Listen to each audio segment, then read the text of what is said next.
इधर से शुरू करती हूँ और पहले बात करती हूँ सिविल सोसाइटी। थोड़ा सा आप सभी सिविल सोसाइटी पढ़ चुके हैं, समझ चुके हैं। एमए के अपने अध्ययन के दौरान आपने इस विषय को पढ़ा होगा।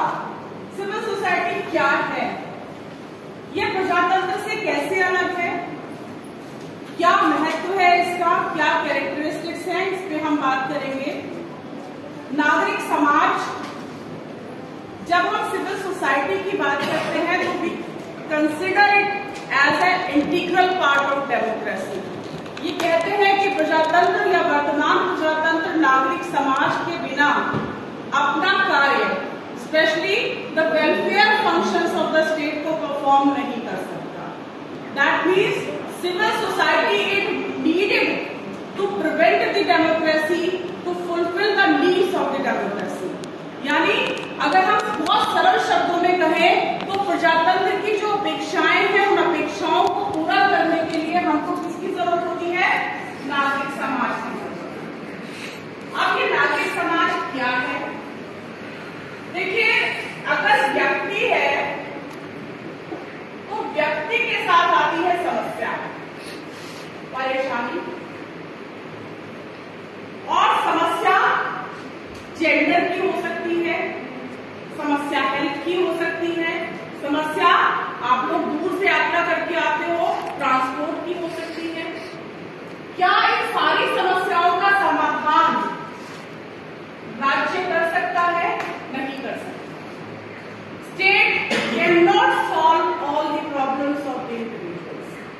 राज्य सभी समस्याओं के समाधान में सक्षम नहीं है, तो राज्य के साथ आती है प्राइवेट सेक्टर। अब स्कूल सरकारी भी हैं और स्कूल प्राइवेट भी हैं, हॉस्पिटल सरकारी भी हैं और हॉस्पिटल प्राइवेट भी हैं। बट जब हम प्राइवेट सेक्टर की बात करते हैं तो there is a factor involve and that factor is profit। जब प्राइवेट सेक्टर इन्वॉल्व होगा तो उसके साथ बात आएगी लाभ की, प्रॉफिट की।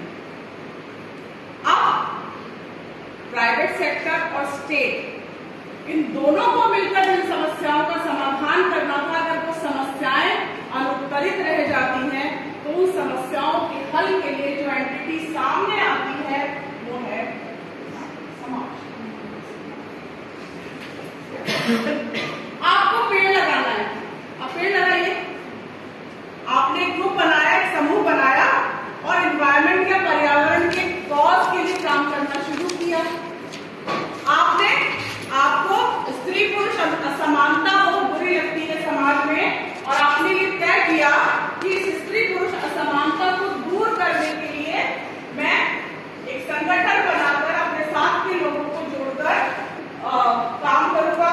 तो जो संगठन आप बनाएंगे वो संगठन क्या कहलाएगा? एक नागरिक समाज कहलाएगा। और इसका उद्देश्य यही है कि राज्य और प्राइवेट सेक्टर जिन समस्याओं का समाधान नहीं कर पाते, उन समस्याओं को एड्रेस करने के लिए, उन समस्याओं के हल के लिए ये नागरिक समाज एनजीओ अस्तित्व में आए। ये जो विचारधारा है ये नवीन विचारधारा नहीं है। बात चाहे अरस्तु की करिए या सिसरो की, वहां इसका आपको विवरण मिलता है। उसके बाद थॉमस पेन और हीगल, उन्होंने इसका जिक्र किया है। और 18वीं सेंचुरी में समस्याओं के हल की दृष्टि से कई प्रकार की सोसाइटीज, कई प्रकार के नागरिक समाज संगठन अस्तित्व में आए थे। लेकिन वो विचारक जिसने इस पे सबसे व्यापक चर्चा की वो है ग्रामसी ने व्यापक विमर्श किया और ग्रामसी ने कहा कि समाज की समस्याएं तभी हल हो सकती हैं जब हमें नागरिक समाज का अहम योगदान हो। तो ग्रामसी को हम इसलिए इम्पोर्टेंट मानते हैं कि Gramsci used the term third space. एक शब्दावली का उनके द्वारा प्रयोग किया गया और वो शब्दावली थी थर्ड स्पेस। उन्होंने कहा ये थर्ड स्पेस जो है, ये थर्ड स्पेस बहुत इंपॉर्टेंट रोल प्ले करेगा आने वाले समय में भी, जब हम सूचना और तकनीक की दिशा में, डिजिटलीकरण की दिशा में आगे बढ़ेंगे। फिर हमने एक बहुत महत्वपूर्ण डेवलपमेंट देखा और वो डेवलपमेंट था सेकेंड वर्ल्ड वॉर। और जब युद्ध होता है तो युद्ध अपने साथ बहुत सारी समस्याएं लेकर आता है, और द्वितीय विश्व युद्ध के बाद जो समस्याएं उत्पन्न हुई पूरे विश्व में और वैश्विक परिदृश्य में, उनको हल करने की दृष्टि से नागरिक समाज का योगदान पूरे विश्व में बढ़ा। तो नागरिक समाज की जो अवधारणा है वो मूलतः यह अवधारणा है कि लोग इकट्ठे हों और उन समस्याओं के हल के लिए प्रयासरत रहें जिन समस्याओं को राज्य और प्राइवेट सेक्टर मिलकर एड्रेस नहीं कर पाए। मुद्दे कुछ भी हो सकते हैं, जैसा मैंने आपसे पहले कहा, it could be transport, it could be health, it could be gender, it could be human rights, it could be democratic rights.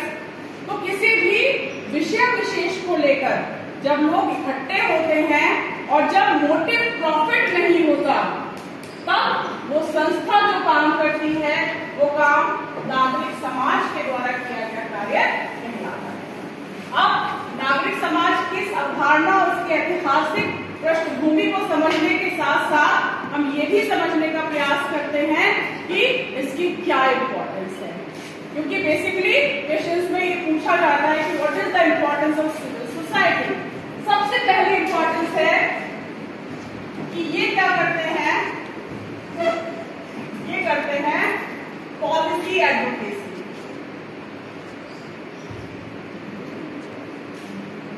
सरकार को कैसी नीति बनानी चाहिए, किस तरह की नीति का निर्माण सरकार के द्वारा किया जाए, ये सुझाना, ये बताना, ये किसका काम है?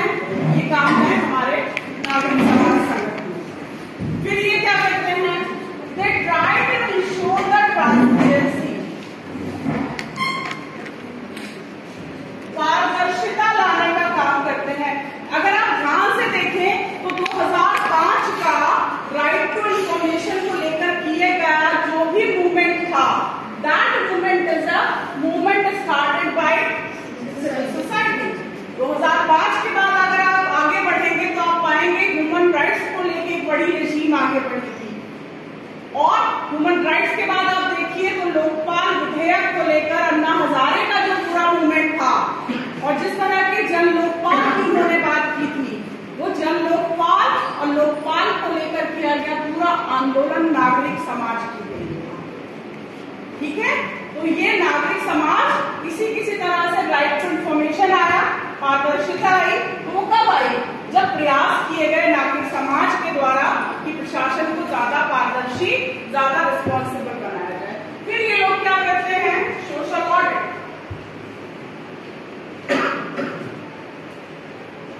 सोशल ऑडिट क्या है? मेरा पैसा मेरा हिसाब। I have a right to know कि जो पैसा मैं दे रहा हूं सरकार को, वो पैसा क्या कहां जा रहा है, कैसे खर्च हो रहा है। This is what in general terms is called social audit. और ये सोशल ऑडिट इंश्योर कराने की जिम्मेदारी भी अल्टीमेटली किसके कंधों पर आ जाती है?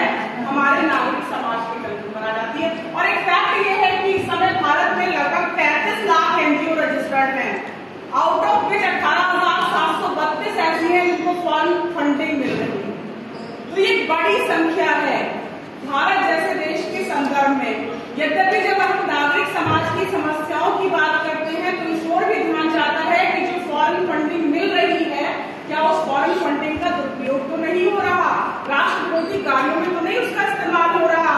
लेकिन इन समस्याओं के बावजूद, इन सारे प्रश्नों के बावजूद भी, चाहे बात सोशल ऑडिट की कह लीजिए या पॉलिसी एडवोकेसी की, नागरिक समाज भारत जैसे प्रजातांत्रिक राष्ट्र में बड़ा अहम रोल प्ले करता है।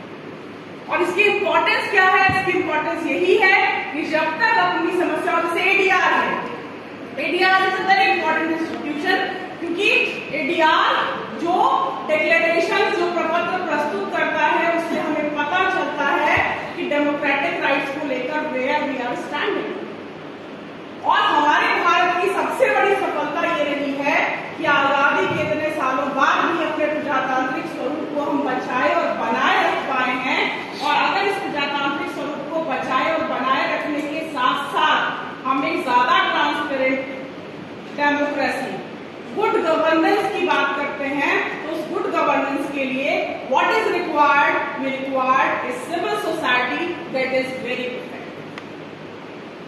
ठीक है, तो गुड गवर्नेंस की अगर आप बात करते हो तो उसके लिए भी आपको क्या चाहिए, एनजीओ।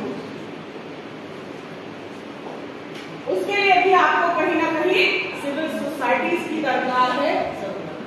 तो ये बेसिक आउटलाइन या स्ट्रक्चर था उस पूरे टॉपिक का, जो आपके सिलेबस का एक पार्ट है। ठीक, अब दूसरा पार्ट वो तो आप सब बहुत मुझसे भी ज्यादा पढ़ लिख कर समझ कर आए हो, वो है क्या, बहुत डिटेल में नहीं जाऊंगी क्योंकि वो आपके लिए फायदे वाली बात नहीं है, आप सब पढ़ चुके हैं, सारा कुछ सब पढ़ कर आए हैं, लेकिन एक आउटलाइन और एक रिवीजन की दृष्टि से सिर्फ बेसिक्स को चाहिए। ठीक है, चलिए राज्य की बात करते हैं। राज्य क्या है?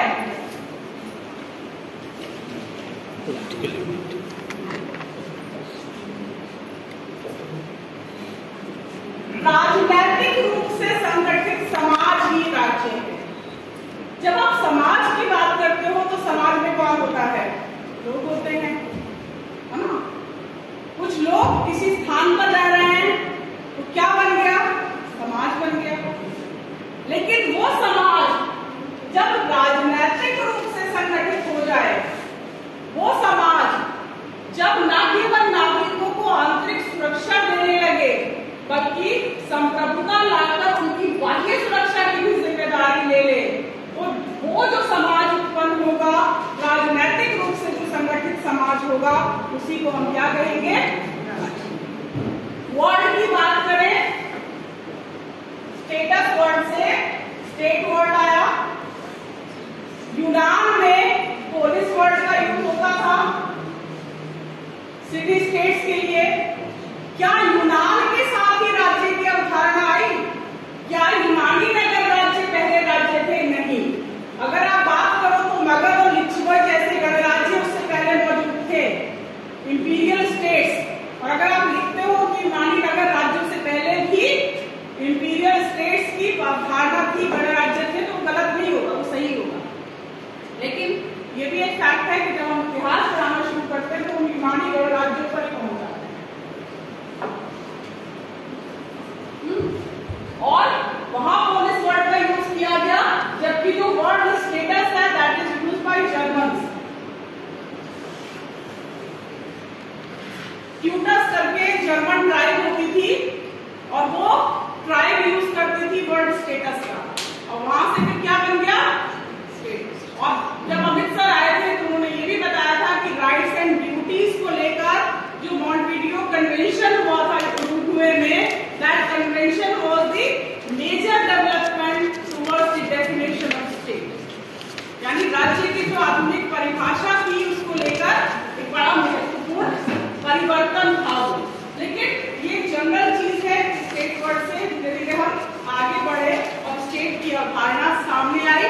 अब राज्य किसे कहते हैं? अरस्तु की परिभाषा हम सब पढ़ के आए हैं कि परिवारों और गांवों का वह समूह जो क्या करता है, पूर्ण और आत्मनिर्भर जीवन की प्राप्ति की ओर ले जाता है, वो क्या कहलाता है?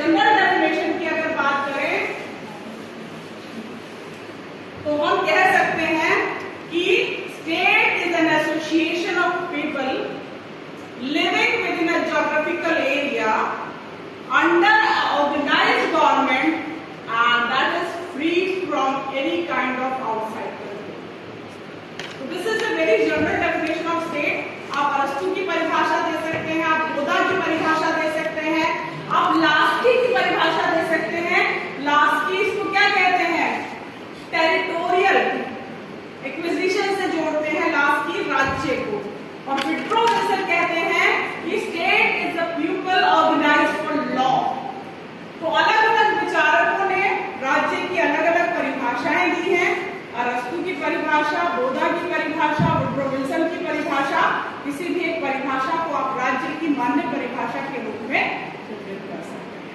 और राज्य के तत्वों की अगर बात करें तो I am not going in detail, है ना, कि जनसंख्या, भौगोलिक क्षेत्र और सरकार और संप्रभुता और स्वायत्तता में अंतर जो ठीक से बता सके वो हाथ खड़ा करें। अमन तुम्हारे अलावा what is the difference between autonomy and sovereignty? Yes, आप बता दीजिए। स्वायत्तता में उसका जो है आंतरिक रूप से वो स्वतंत्र नहीं होता है, संप्रभुता में आंतरिक और बाह्य दोनों रूप से वो संप्रभु होता है, सुप्रीम होता है। और स्वायत्तता में वो आंतरिक रूप से तो होता है और बाह्य रूप से नहीं होता। ठीक है, आंतरिक और बाह्य दोनों प्रकार के निर्णय लेने की आजादी अगर है तो क्या है? हम ठीक है। और इसी आधार पर प्रांत और राष्ट्र राज्य का अंतर भी सामने आता है। ठीक, और हमेशा एग्जाम्पल भी वही दिया जाता है कि जैसे यूपी एंड नेपाल, बड़ा सारा मॉडल मिला हुआ है ना। गोरखपुर की तरफ चले जाइए, बहराइच की तरफ चले जाइए तो कुछ रिश्तेदारियां नेपाल में है, कुछ भारत में है, तो उत्तर प्रदेश में है। ठीक है, अब उत्तर प्रदेश को नेपाल से ट्रीटी करनी है, एक संधि करनी है, कुछ लेना है, कुछ देना है। उत्तर प्रदेश सरकार ये ट्रीटी नहीं कर सकती। इसलिए नहीं कर सकती क्योंकि उत्तर प्रदेश सरकार संप्रभु नहीं है। बाह्य निर्णय लेने की स्वतंत्रता यूनियन गवर्नमेंट को है, बट स्टेट गवर्नमेंट जब आप प्रांत की बात करते हैं तो उसको आंतरिक निर्णय लेने की आजादी तो है। अगर यही संधि यूपी को हरियाणा से करनी होती तो वो कर सकते, लेकिन जब बात किसी दूसरे राष्ट्र राज्य की आती है तो that decision goes to union government. और जब बाह्य निर्णय लेना हो, जैसे आप घर में क्या पहनते हो आपकी मर्जी, कुछ भी पहन के घूमो, लेकिन घर से बाहर निकलते हो तो मम्मी पापा रोकते हैं कि बेटा ये पहन के मत जाओ, बाहर थोड़ा अच्छा नहीं लगेगा। इसका मतलब संप्रभुता और आज की तारीख में भी भारतीय समाज में किसके पास है? बड़ों के पास, हमसे बड़ों के पास है। And that's society rest with the union government in case of any nation state. ठीक, अब एक बात राज्य की जब आती है तो कॉन्स्टिट्यूशन की भी बात कर लेते हैं। भारतीय संविधान के भाग 3 में जहां मौलिक अधिकारों को परिभाषित और विश्लेषित किया गया है, उस भाग 3 में अनुच्छेद 12 में राज्य को परिभाषित करने का प्रयास किया गया है। आर्टिकल 12 क्या कहता है? आर्टिकल 12 कहता है कि राज्य का मतलब होगा union government, state government and then local authorities and other authorities. ठीक है, तो राज्य की परिभाषा अनुच्छेद 12 में जो दी गई है उसमें संघ, राज्य, स्थानीय अथॉरिटीज और उसके साथ अन्य निकायों की बात की गई है। और सारा सवाल, सारा विवाद जब संवैधानिक व्यवस्था की बात करते हैं, बस सीधी सी बात है, केंद्र अगर कुछ कर रहा है तो केंद्र क्या कर रहा है? उसको राज्य के नाते कर रहा है।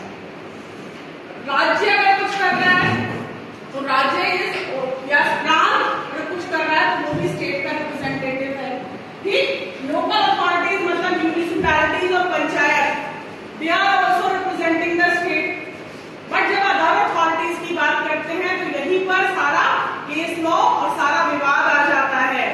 क्यों? क्योंकि सवाल ये था कि अदर अथॉरिटीज में किन अथॉरिटीज को शामिल किया जाएगा। और इसमें दो चीजें याद रखिएगा कि जो पहली धारणा आई थी वो ये आई थी कि any authority which is functioning in A sovereign capacity, अगर वो संप्रभु कार्य कर रही है कोई अथॉरिटी तो वो क्या कहलाएगी? राज्य। लेकिन फिर सुप्रीम कोर्ट में एक केस में ये बात दिया कि क्या संप्रभु कार्य एक आधार रहे, केवल एकमात्र आधार रहे। और सुप्रीम कोर्ट ने इसको थोड़ा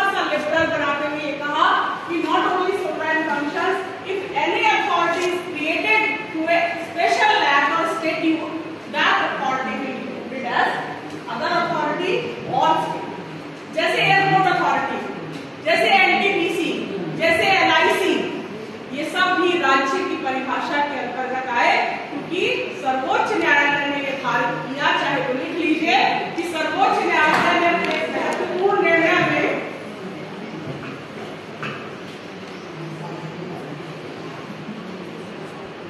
यह स्पष्ट किया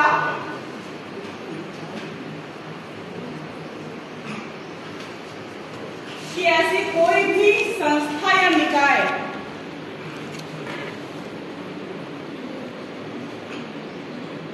जो किसी विशेष अधिनियम या विधि द्वारा निर्मित है वह भी राज्य की परिभाषा के अंतर्गत आ सकती है।